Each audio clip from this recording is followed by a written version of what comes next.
Welcome to the Toxin Terminator, helping people to restore and renew their health by removing the toxins from the home and their lives. Join in as industry thought leaders help you understand the physical and emotional effects these products can have on you and your family, and the safe alternatives you can use to remove the hidden toxins for renewed health. Now, please welcome your host, the Toxin Terminator herself, Amy Carlson. Hello, how is everyone today? I'm so glad that you keep tuning in each and every week with us because we have just the best guests that come to us. I keep getting introduced to more and more. And honestly, toxins are the number one contributor to disease and inflammation in the body. And it covers everything that happens in our emotional health, our physical health. And so I love bringing all these different experts to you so that we can talk all the things. And today have I got a guest for you. She is a holistic health practitioner and educator. She is the developer of the Rogue Method. She is the founder of Rogue Recovery. Now, this is an autism nonprofit group, and we'll let her tell you a little bit more about it when I bring her on.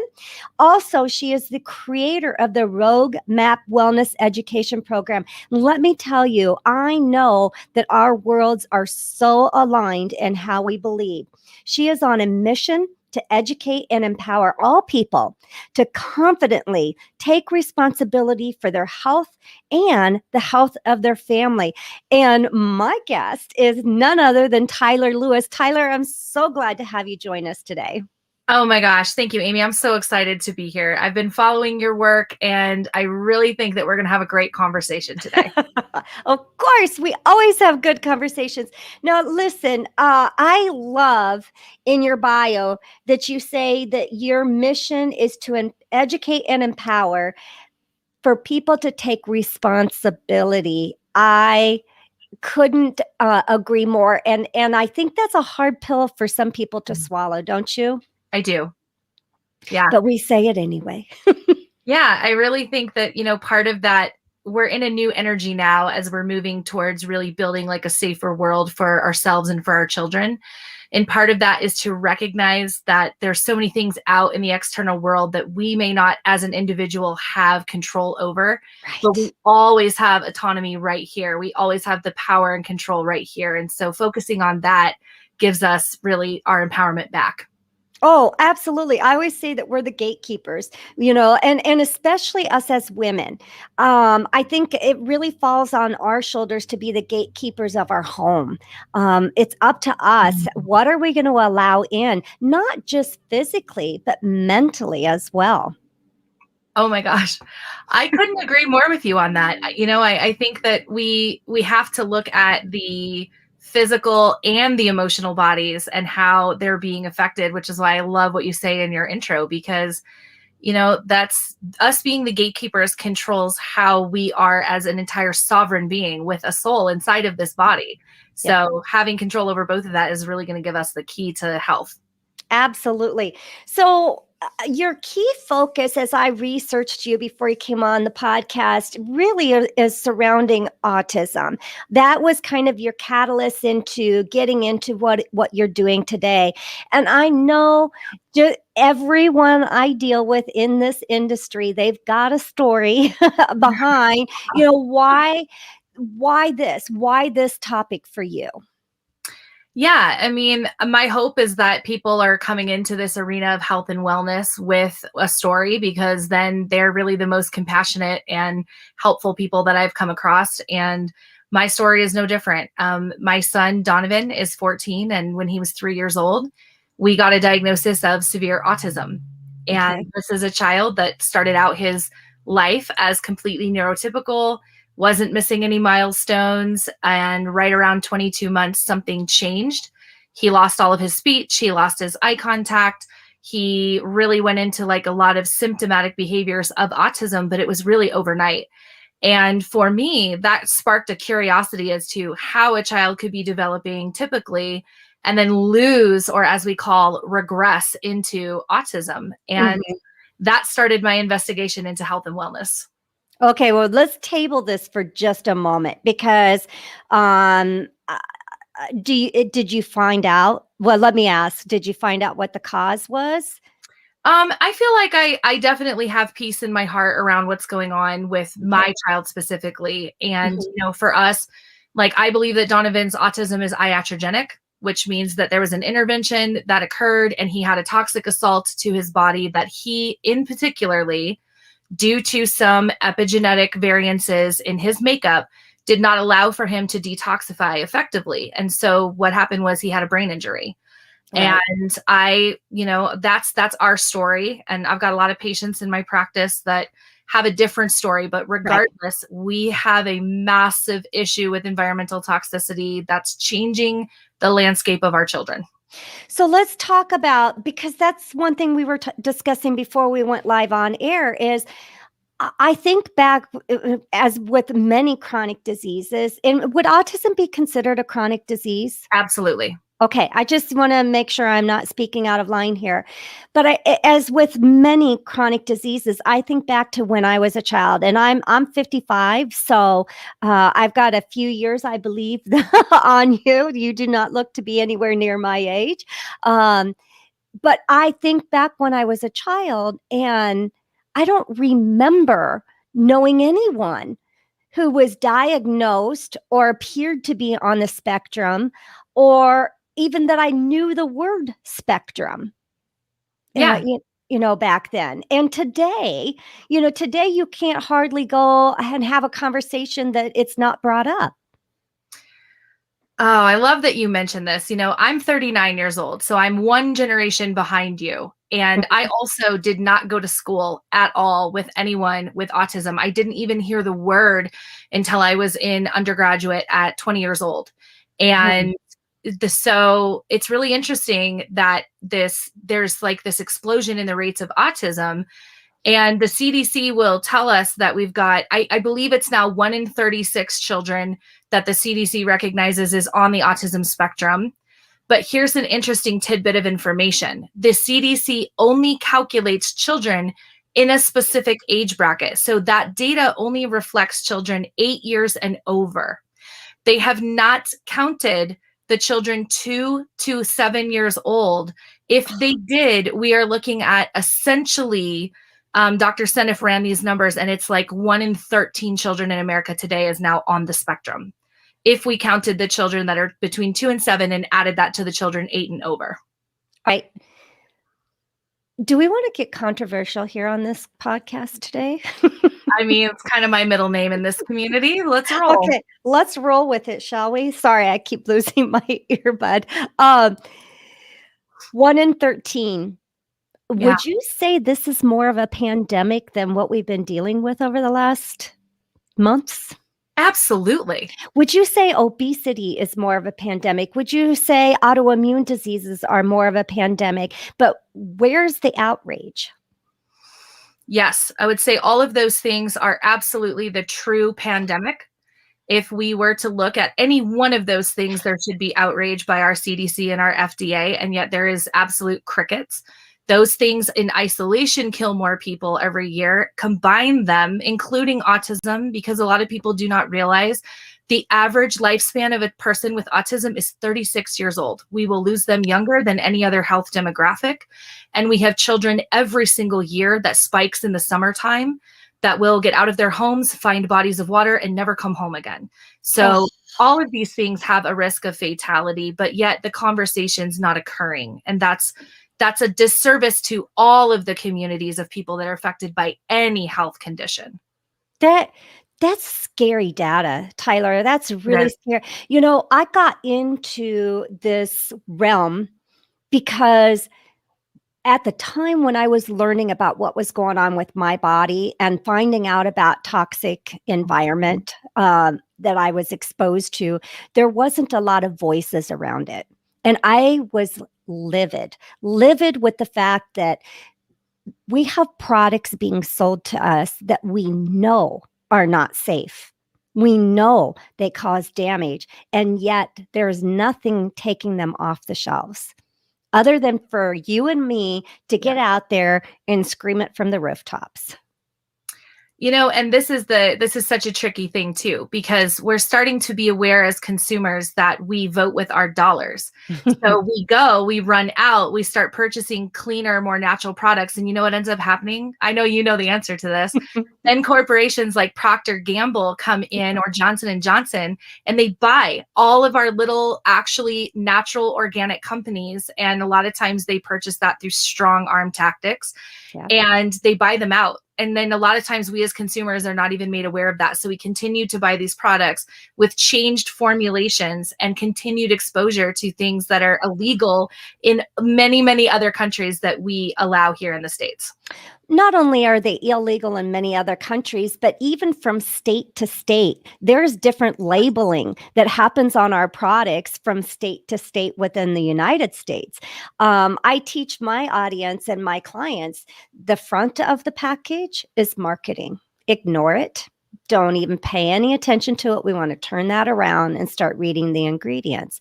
And this is sad. This is really sad to me. And I'm so glad that you're here talking with me today. Now let's start.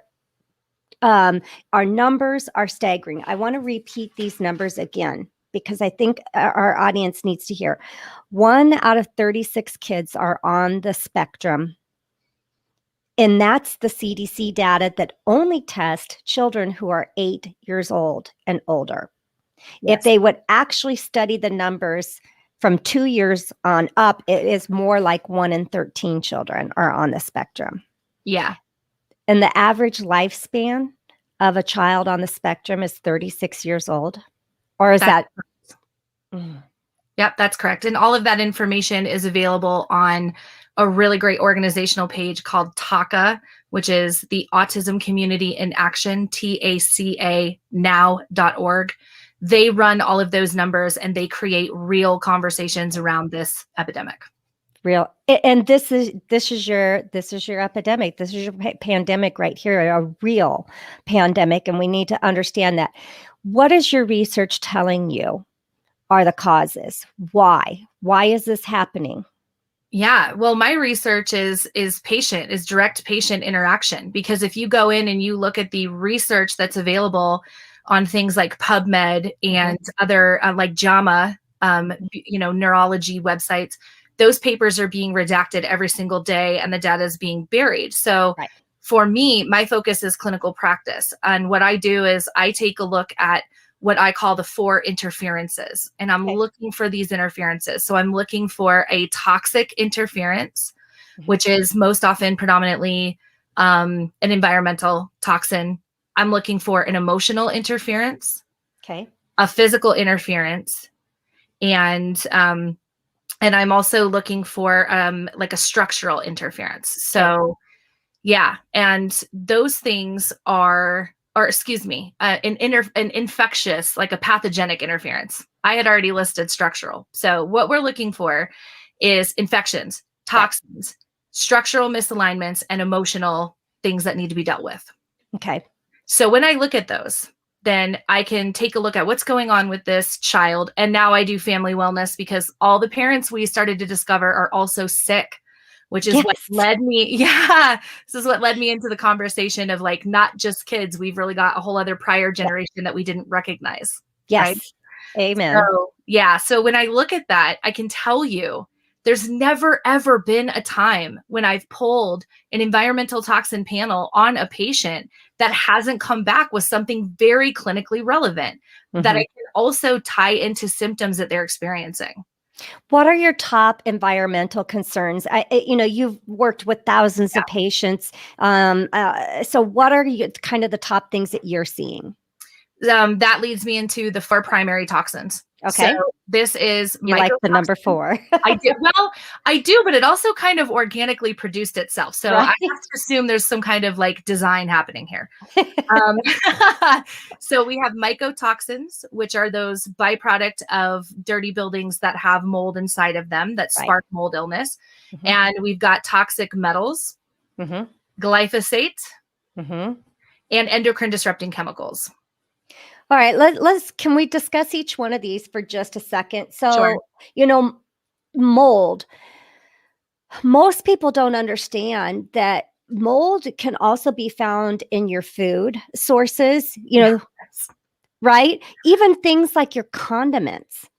Absolutely. Your It's supplements. there's condiments, there's coffees, teas. I'm trying to think of some of the other main food categories, cheeses, that we just find all kinds of mold inside. Nuts, a lot of nuts, peanuts, any of these, a lot of people are eating a lot more nuts, will have mold in them. What other sources do you find for mold? Well, like I mentioned, supplements, this is something that we had to learn the hard way. We Mhm. really didn't have an understanding of how a lot of these products are made. So in my world, we have a lot of kids that have massive nutritional deficiency, and we do have to go in and sort of rebuild that profile for them. But in our attempts to do so, we discovered that some of these kids were getting sick with giving them these supplementation. And there's a couple of reasons for that. One is because their pathways are so blocked up with other forms of toxins, they can't receive that nutrition properly. Right. But another reason is that a lot of things are cultured on mold. Mhm. And they use a lot of these like citric acid as a preservative in many things, a lot of liquid forms of supplementation, Mhm. which our kids need because a lot of our kids can't swallow Right. pills. Right. And so you have this double issue where you're trying to treat, but you're also causing harm.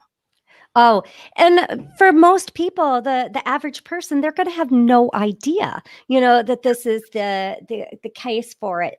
Glyphosate. Oh, we can hardly get away from it. That is one of those toxins that is in the air, it's in the Yes. water, it's in our food, it is in every source of everything that we do as a human being. It's so frustrating. As you noticed my expression, um, glyphosate is like, if I had to choose a nemesis, it's this one. It's Yeah. absolutely this one. The capacity that it has to destroy not only the microbiome, which is really the primary conversation that we have when we're talking about glyphosate, but it travels through our sulfation pathways right into our interstitium, which is our main massive highway system for transporting toxins out and nutrients into every tissue at every level. Right. And it just shuts it down. And you always can kind of spot those people that have high glyphosate toxicity because they're often the ones that are dealing with lymphatic dysfunction and carrying heavier loads of adipose, fatty adipose tissues. And they're struggling with weight loss and all kinds of other things. Hormone things will do that too with endocrine disruptors. But our biggest issue is actually that underlying glyphosate that disrupts the zinc pathway. Okay. And it is so difficult because there's no, the thing with glyphosate is that it's both positive and negatively charged. Mhm. Right. It's a bipolar element. And so you can grab a binder and throw it on one end and it's still hanging out in your tissues on the other end. It's Right. really tough to get rid of out of the body. And so this one is, yeah, it's almost like it was designed to just be absolutely destructive. And not only does it ruin the microbiome, as you know, it's a registered chelator, but it only chelates essential minerals. It Right. doesn't touch the heavy metals that we have the No. burden. It just strips all of us of our minerals. Right. And it's just, yeah, it's a bad, bad beast. Right. And I honestly, the only true way to absolve yourself of taking in glyphosate is, number one, you've got to filter your water. You've got to know what's in your water to know what kind of water filtration system you need to have on it. Number two is, I would say eat organic, but I want you to go a step above that. Yes. And I want you to know your farmer, because organic doesn't mean no chemicals. It means limited chemicals. I couldn't agree more with you. And we actually built an entire section about sourcing your food into our educational products. So whether it's a consumer or a practitioner, we really do not understand. Like we get this safety blanket of these labels and we really Right. start reaching for them, right? And it's like you said, it's marketing. Mhm. USDA organic on food is still marketing. You're still getting exposed to glyphosate because there are allowable limits of that even in organic processes. So we often counsel our patients to really be beginning to have a relationship with the farmer's market.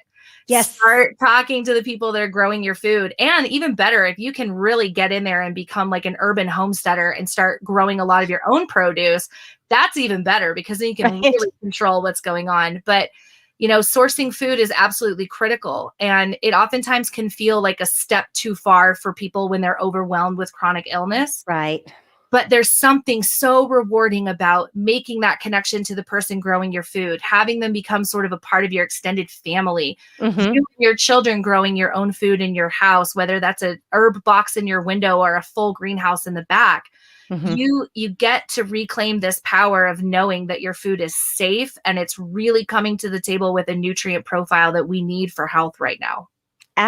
Absolutely. And food is medicine for, those who it's an old adage that's been said over and over again, but we can't say it enough. What you eat is what you are. And so if you're putting trash in, you're going to expect trash, from your body. So I love that.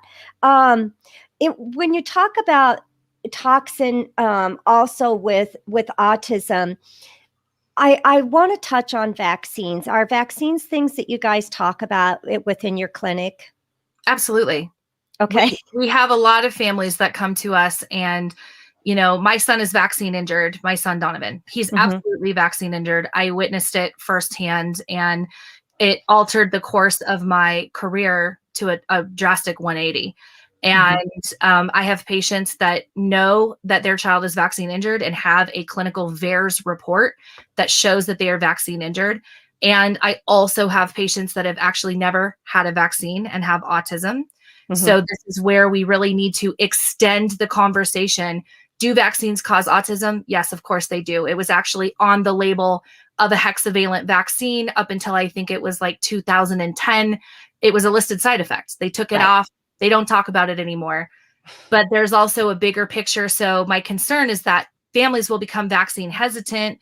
Totally their choice to do that. I'm such a pro-choice on this issue. And yet we don't have the conversation about the food, the water, the air, and the other sources of these toxins. So but yeah, of course. And here's the thing too. I mean, because this can go in a million different directions right now. I also have a vaccine injured son as well. And the thing is that does that automatically make all vaccines bad? Gosh, no. I don't think so. When we take a look at, the overload bucket, if the bucket was already full, that vaccine is that trigger that just took you right on over the edge, right? Oh, we lost audio.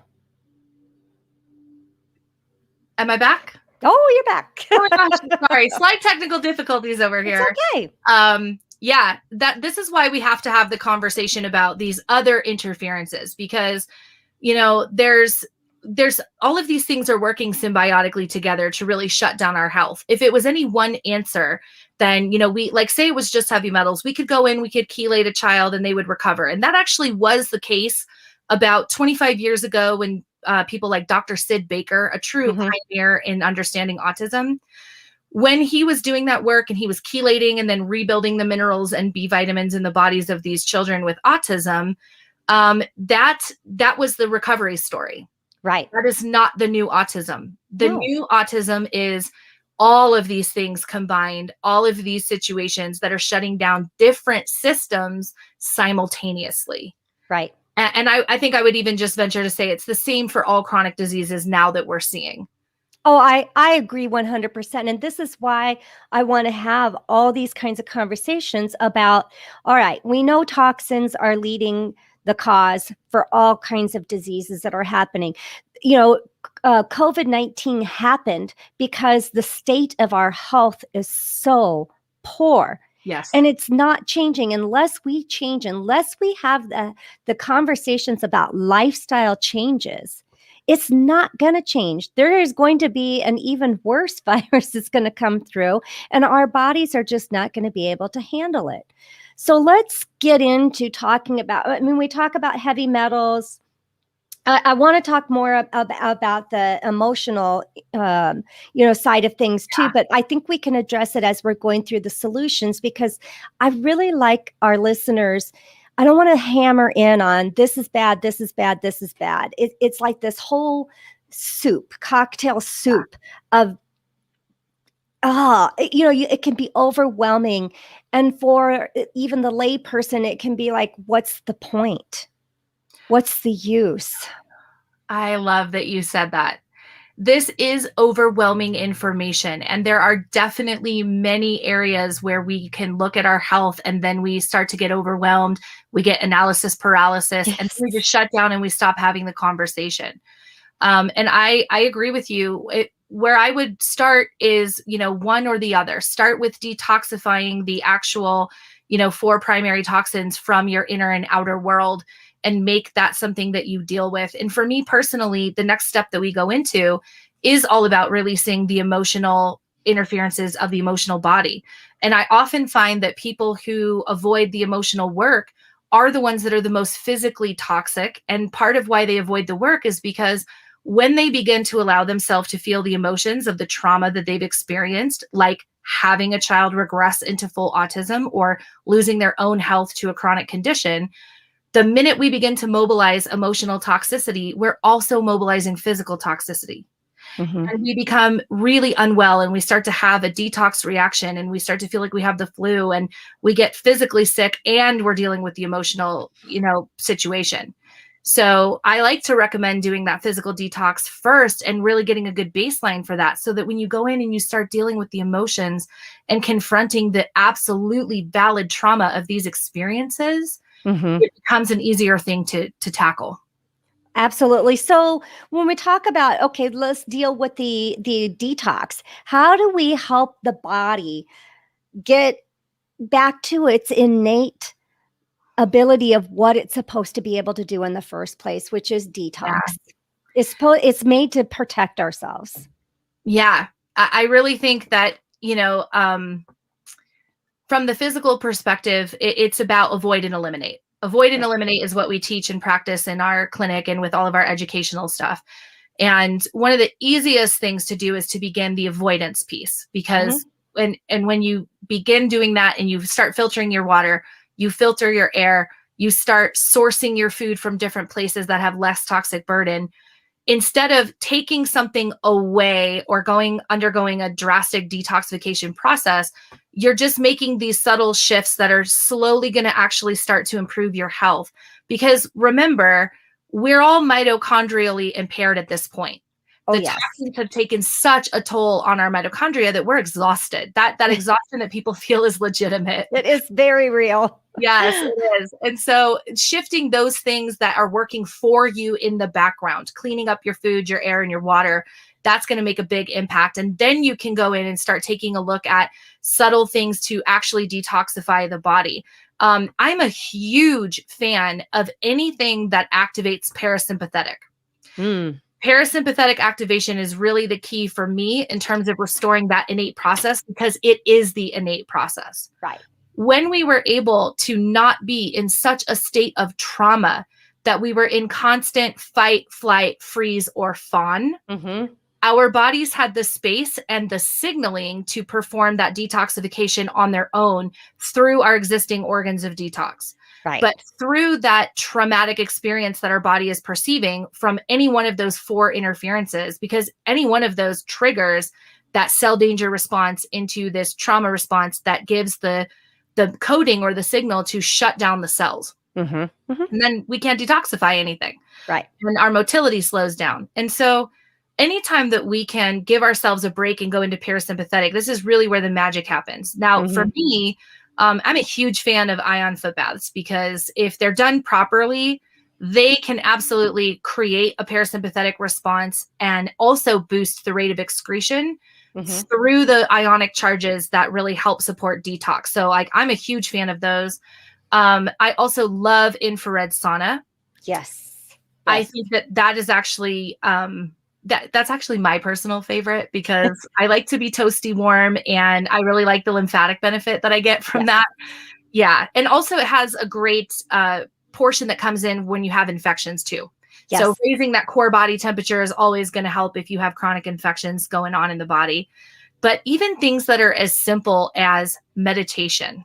Yes. breathing, like doing breath work and really learning to bring in that oxygen and control the way that that cellular respiration is working inside of the body is going to have a big impact. So, I love high ticket items. I'm a little bougie when it comes to my wellness, but at the same time, I love simple things like meditation and breath work and even guided visualization. Yes. Journaling. Yes. Yeah, anything that's like free for me to access that also gets me into a space of relaxation and focusing on positive things and shifting my mindset. That for me has had the greatest impact on my own personal detox journey above anything else. And it does work for children on the spectrum as well. Awesome. Our kids respond to that. I'll oftentimes tell parents to play a meditative track or a frequency track that's specific to like self-love, like a 528 hertz frequency track at night in the child's room. And even that can activate parasympathetic and have a benefit overnight. I love that. I love, and that's that stress. That's the releasing of that stress. Our body has no idea whether stress is emotional, physical, or chemical. It just knows we're under stress. Yes. And we have to find those ways to release that, because we're not going to get toxins out of the body if our detox pathways are plugged up, right? That's correct. That's actually a terminology known as channelopathy, which this is something that I've been talking about for years and I've presented on at a lot of conferences, and is channelopathies. And what that essentially means is just it's a pathological breakdown in our channels, things like sodium, calcium, and potassium ion channels. Those things transport nutrition in and toxins out. This is our mitochondria, our methylation especially, and a lot of all of our detox signaling. So those toxins and those exposures, they go in and they change those channels. They block receptor sites and they make them unusable. And it's definitely our biggest hindrance, because now we've got an interference that we need to identify and remove. This is so good. Channelopathy. I'm going to have to look up one of your talks on that. Well, oh my gosh, we're already at our 30 minutes. It's just crazy how quickly time goes on, but there's so much more that can be discussed here. And I know that you developed the Rogue method. I know some of the things that we discussed here today are part of that Rogue method in identifying, but tell our listeners, how can they learn more? How can they connect with you? Well, really, that's why I developed the Rogue method, is this conversation, because you and I just blew through 32 minutes and we barely scratched the surface of what's going on, right? And so really it's a process of giving you the information. It's a 3-step process of where to start and then where to go next to unlock your own health and healing, so that it really simplifies the process and you're not out there wading through all of this information and then trying to put it together yourself. Right. We've already done all the hard work for you. So you can take a look at what it is that we do at theroguemethod.com. And that's ROGUE, right? Yes. Yep. Okay. And that's really going to give you the information. There's a couple of things that you can do to find us and work with us. You can work with us in clinical practice. You can work with us if you are a provider and you want to learn the method and get that certification in the Rogue method. We train providers every single day and have been doing that for a couple of years. And we have a really great upcoming program for health seekers. If you are someone that is dealing with a chronic condition or your child has a chronic condition, this program on an excellent platform called Dragonfly Health was put together for you, where I'm going to be working with you one-on-one as well as my team of experts. We have 11 other providers and physicians that are coming in to educate you all about you and your health and how to regain that, so that you can really just reach recovery and go on with your life. And this doesn't have to be a continual conversation. Right, right. We all want to go out of business. Yeah, exactly. We want to reach the masses and get out of there. Tyler, thank you so much for coming and sharing just just a snippet, of your wealth of information with our audience here today, please go check out theroguemethod.com, connect with Tyler Lewis. I know there's various different ways to educate yourself through their websites. And I'm going to leave two things to you as we close up. Number one, I want to know, what is your best toxin-free lifestyle tip that you can leave our audience with? And number two, I want you to give us your final thoughts on how we can move forward. Absolutely. One of the most critical things that we can do to detoxify our life is to filter our water. It's an often overlooked piece, and it often also has the highest level of toxic metals, glyphosate, mycotoxins, and endocrine disrupting chemicals. So you're really getting all four of those in your water supply. Getting an excellent filtration system throughout your whole house, because if it goes in your body or on your body, it should always be filtered 100% of the time, is going to drastically change the state of your health before you even have to do any other interventions. Let me share with you just a really quick story. I have a dear friend of mine. She's actually the creator of a program called Wiggles Away. This also works with kids who are on the spectrum. She suffered from Meniere's disease, was told that she would be on medication for the rest of her life, that she would never have any children. They started digging into the Bible, actually, and looking for ways to heal themselves. And it led them to how they eat. That was number one. But secondly, it also led them to their environment and the toxicity that they were exposed to. By putting in a whole house water filtration system, 80% of her symptoms went away. 80%. She now is been medication free for better than 10 years and has 4 children. Yes, yes, yes. That is the importance of the water. It is. It really is. And also the importance of trusting and leaning into your faith and looking for the answers within too, because we have an innate system called discernment, and you will find what you need for yourself. And it's beautiful. It is absolutely beautiful. Any final thoughts you'd like to leave us with, Tyler? I just really want everyone to know that, I've worked with all kinds of illnesses and conditions with all dynamics of families. There isn't any single person on this planet that is not capable of healing. I have seen miracle after miracle after miracle, and I know that somewhere out there, the piece for you on your individual journey is going to be found, and you can and you will heal. So please don't give up. Please keep looking and keep going, and just trust that. Have faith in that, because you can absolutely do this. Oh, that is so true.